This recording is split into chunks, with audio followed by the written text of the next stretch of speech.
Tamal, boss is no more.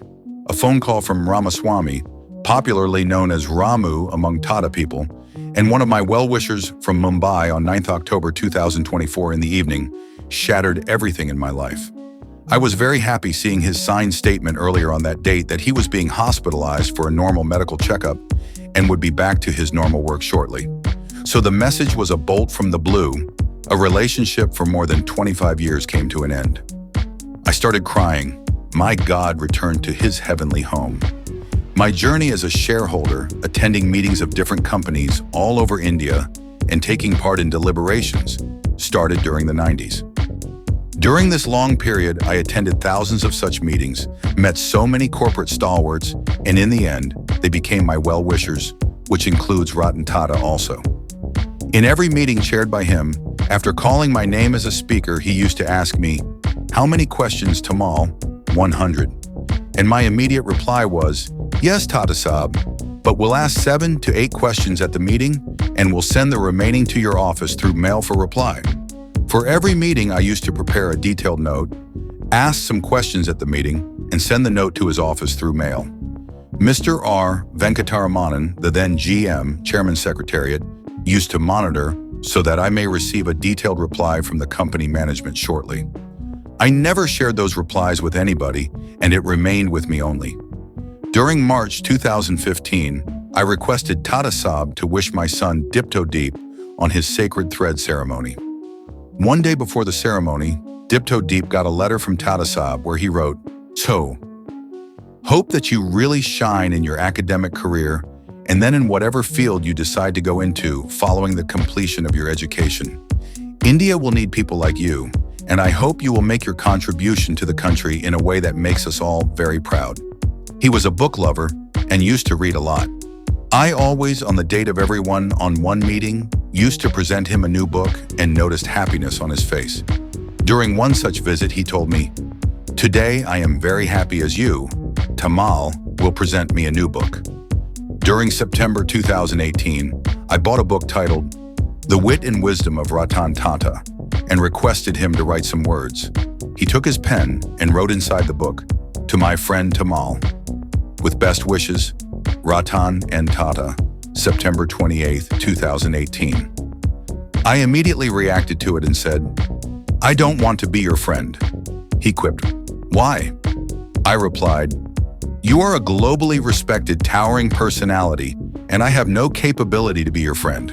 He smiled and said, "I always treat you as my friend." After every meeting, I wanted to touch his feet, but he vehemently reacted to it, saying, "A friend should not touch another friend's feet," but I used to be adamant all the time and touch his feet at the end. Just before his retirement, Tata Saab lamented by saying, "I am an introvert, kind of a private person, and I tried to remain that way.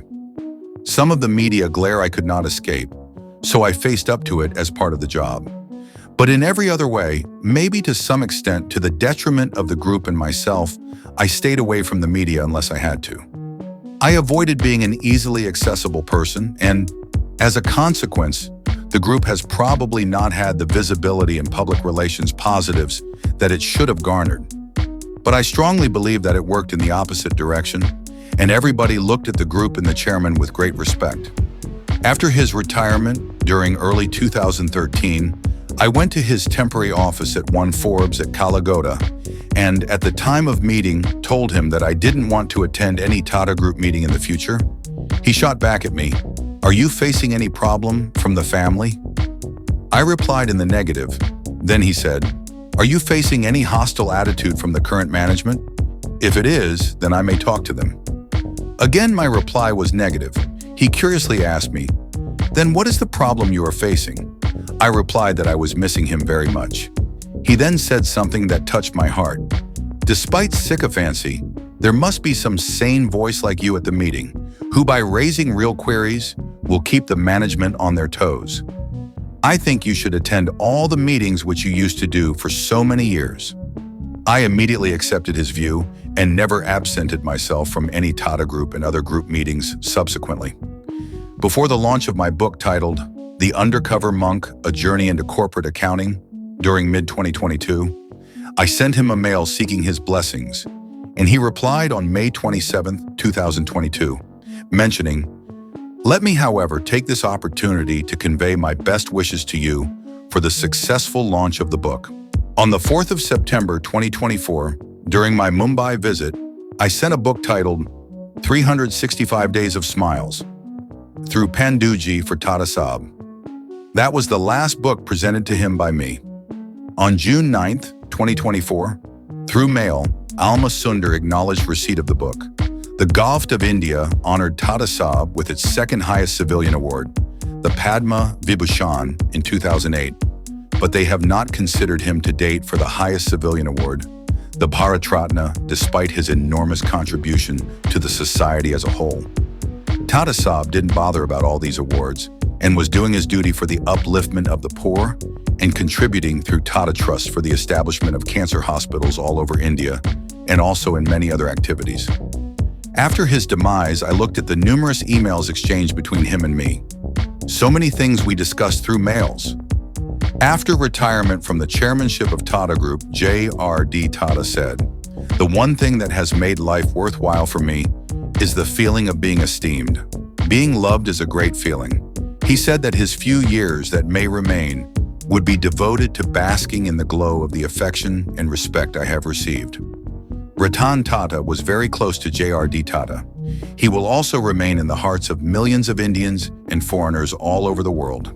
And like J.R.D., his remaining life was also devoted to basking in the glow of the affection and respect he has received.